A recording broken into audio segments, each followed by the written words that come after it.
Mon grand-père s'appelait Armand et ma grand-mère s'appelle Maria. Et c'est elle qui, en mélangeant ces deux prénoms, a baptisé la ferme La Marmandia.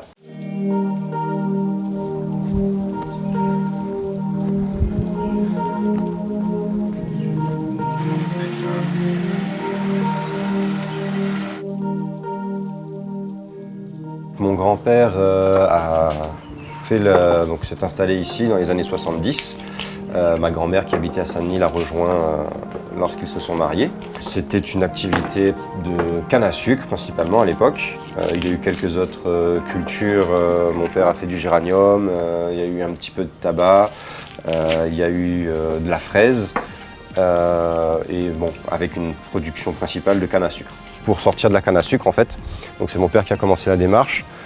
Tous les ans, il a transformé une parcelle de canne en parcelle de foin, petit à petit comme ça, jusqu'à 2011 où on a fait la dernière campagne sucrière. Du coup, j'ai un gant sur une seule des mains parce qu'il y a une espèce de petit duvet sur les fleurs de bissap qui à la longue est urticant. Une fois ou deux, c'est pas trop grave. Mais quand on en a ramassé quelques centaines, ça gratte. Donc c'est ça qu'on va utiliser pour la confiture, pour la mousse et le sirop.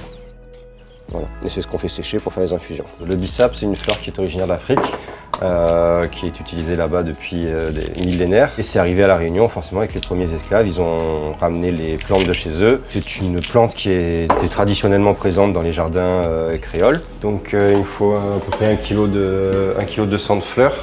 Donc, je vais voir d'abord où on en est. Faut pas en faire de trop non plus. Je vais faire cuire les fleurs dans l'eau sur 2 marmites et ensuite je filtre et j'ajoute le sucre.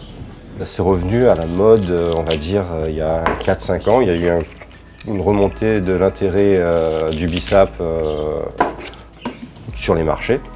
Et nous, on avait commencé à en planter à ce moment-là. Coup de chance, on va dire. On est arrivé au même moment et du coup, on a valorisé les plantes du jardin et différentes transformations. Donc en fleurs séchées en premier, puis en sirop et confiture.